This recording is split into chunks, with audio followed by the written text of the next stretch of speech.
Welcome, bienvenue, welcome once again to another IPSA Kind of Magic, the show where we talk about all things IPSA, which of course is the Independent Personal Search Agents Association. Of course, at the moment, headed up at the moment by Hamish McClay and Heather there as well. And of course, we've got one of our old stalwarts to the channel, Jackie Dyson. Today's proposition is actually an oldie but a goodie, as they say. Is your dead in good hands, the human touch in conveyancing. And as is traditional, I'm going to throw Hamish straight under the bus. Well, good afternoon to all. It's not quite Groundhog Day, but it's pretty darn close. The reason we revisit this topic is because every now and again it throws itself up. We've had a tremendous amount in the media recently with a government, an easily influenced government, I would think, because they're inexperienced, of course. They're coming to the fore now. And we've got the start of the year. We usually start off with a few meetings sort of here, there, and all the rest of it. And the great subject of data and the application of data was going to resolve all issues in conveyancing. And, you know, it's going to streamline it and everyone's going to move house within a week, whether they wanted to or not. Now, unfortunately, as we've actually found, because the data solutions which were spoken of by certainly our Chancellor, they're already in operation. We are already using them. And it's really up to individuals whether they choose to use them or not. But it's back to the same challenge. Once you start regulating, you're not going to necessarily do the best for everybody. But we've also got another sort of situation in it that unfortunately, the majority of cases where there are hold-ups, it is only humans can actually get the whole situation out of the mire and get it over the road, and get things done in, you know, whatever is possible timely. It's not guaranteed. I mean, we can't guarantee as members of IPSA that we will, anybody that decides they want to buy a property, the whole thing would have been carried out before the end of stamp duty. Because this is the thing, we've got a change in the stamp duty this year. We've got the promotion of data being important. Unfortunately, going down the most commonly used route today, which seems to be factory type of conveyancing, there are restrictions on the sort of turnaround times, and basically they do tend to get extended. And a very good example, which I may or may not have made mention of, I was approached last week and is still working through by somebody who needed something, a search carried out, and they said to me, "What can you do, Hamish?" And basically our turnaround time with an IPSA member is 5 days as opposed to 5 weeks if they were to go through their normal sort of conveyancing factory sort of type element. So really it's because of our relationship that we have with the council, that human relationship, plus the fact there's a lot of other things that do involve sort of humans.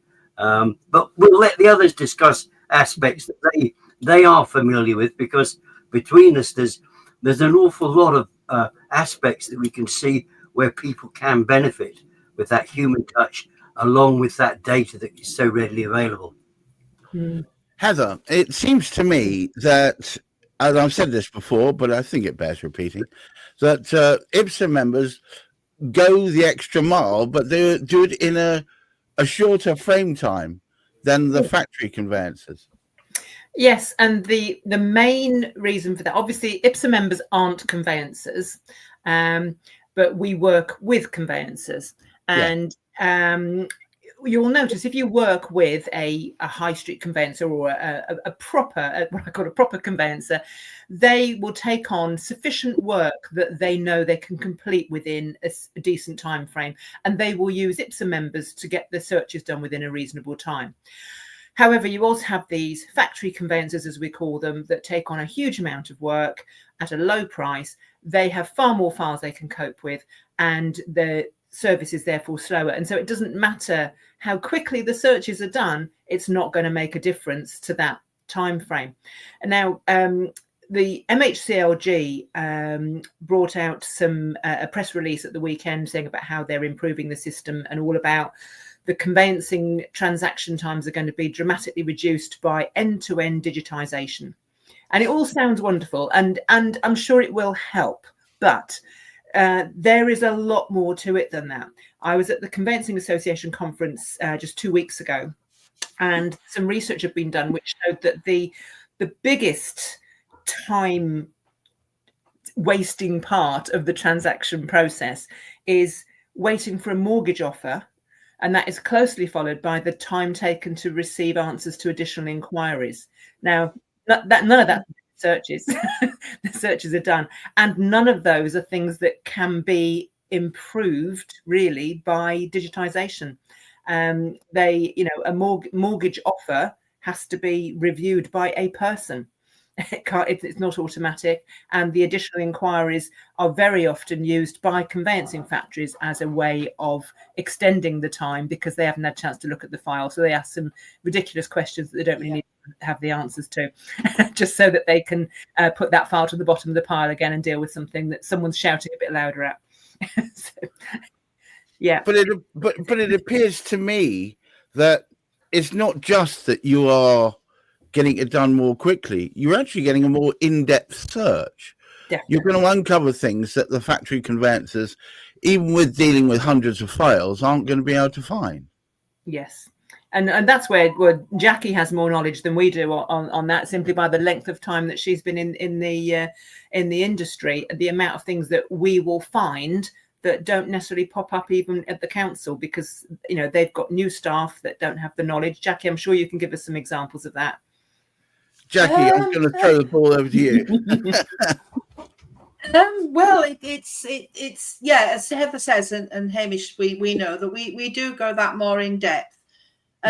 You look at something and you have a gut instinct to know that that's not right. So you just delve and delve and delve further until you find the answer. But also even the council workers haven't got time to delve into that sort of thing. They're under pressure to get a fast turnover. And as Heather said, that they come back and these conveyancers ask questions that are not relevant. I think that the biggest one that I used to get was, your search has gone back and then you'd get a question, is this common land? And it's, common land, people don't sometimes know what common land is. And I say to my client, why are you asking this? And it was a case of it was the mortgage people, the mortgage lenders coming back and asking these questions. And you're doing a search in the middle of a housing estate that's new. And they're asking then is it common land? Well, the answer is no, of course it's not common land because you can't build on common land. And then the other one that regularly come up was the access to the rear. You say it's not a footpath. Can you double check? Well, yeah, we checked anyway. There's several places we check there. And we delve in and we look again and we come back with the same answer. No, it's not a public footpath. And as Heather said, it's holding that search up.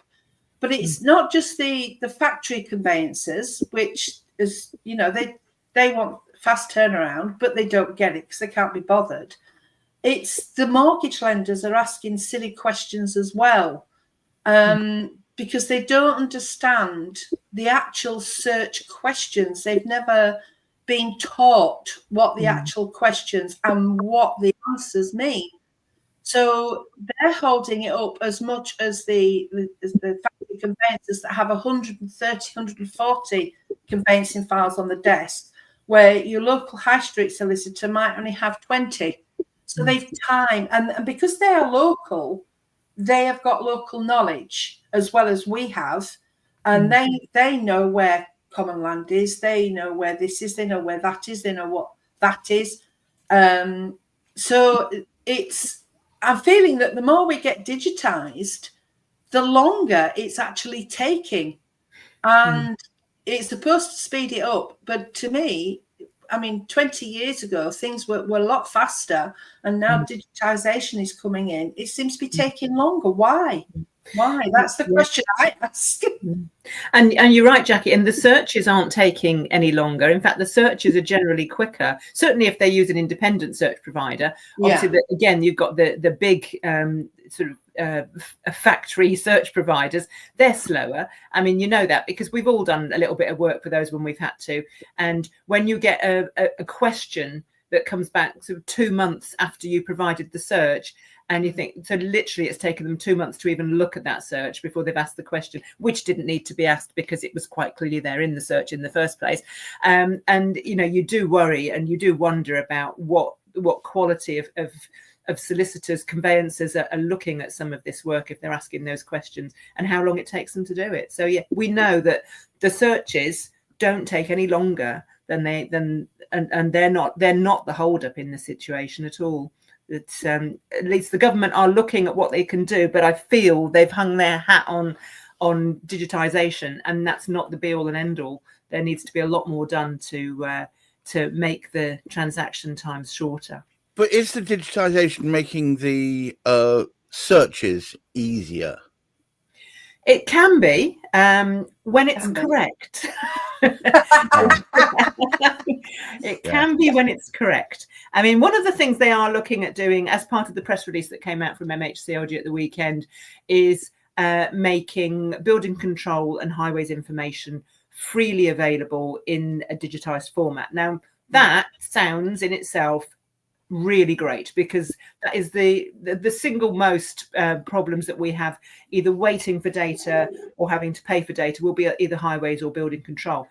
But they will need to put in really strong protocols about how that data is provided, because we all know, you know, on the digital register of land charges, Section 38 agreements are put in different ways. And so we're having to look in different ways to find that information. So, you know, unless they have a protocol for how that data is put together, we could be in a bigger mess than we are now. So it will need to be very carefully managed.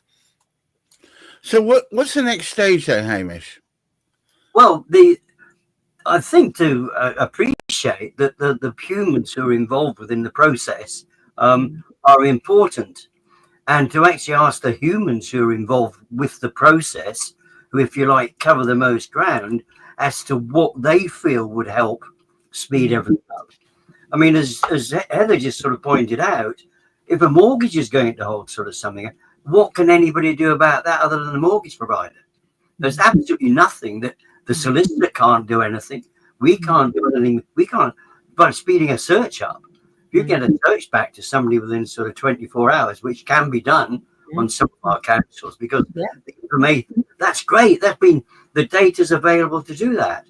But if it takes 6 weeks for somebody to make a decision up about whether a mortgage is going to come through, bang, there you've gone. And there we are over the 31st of March. So somebody's going to end up paying their extra sort of 3 or 4 grand sort of stamp duty, which they haven't bargained for. So there are things that is back to the same thing, isn't it? I mean, we speak about elephants in the room. Nobody's figured out what the elephant is, really. The absence of digitisation is not at all. Yeah. I suppose we should be thankful they're all standing in the same room. Yeah. Well, I mean, it is. Yeah. I mean, one thing that doesn't seem to have been made apparent is that they almost need to look at the whole system from the beginning and say, well, maybe estate agents need to be better at pre-qualifying people before they let them look at properties. I mean, if an estate agent is encouraging someone to look at a property and make an offer on it, and that person hasn't even put their house on the market, doesn't have a mortgage offer in principle, whatever, that's going to be a long transaction from day one. Yep. Whereas if they've pre-qualified and, you know, somebody's either got their house on the market or they've got, you know, a mortgage in principle, then that's going to speed things up straight away. And that to me is so simple. I know it's not because there's legislation needed, but that would be a really good start in taking that lump out of the transaction time. And then you've just got you need to put a time limit on additional inquiries. If people make additional inquiries, you need to say, right, those answers have to be there within 5 working days. If not, you get fined. Well, you know it's what? A good idea. Adding teeth to this might help. Hamish, would you kindly take us home? Well, we've got a situation here, and it was sort of made apparent by one of our speakers at conference, Silas, that many people have met on different podcasts we've done, Silas J. Lees, who has an awful lot of experience. He was saying that the number of times that people change is from research that's been carried out, not just by him, but within industry generally. People used to actually change homes. They buy a new home once every 8 years, 9 years. Whereas now it's been extended up to people aren't moving any more than about sort of, I think it's 20 years was about seems to be the average now. So even somebody who has experience in the past, who has actually sort of moved home, they're not going to remember because the legalities have changed. So really, what Heather's done is so true.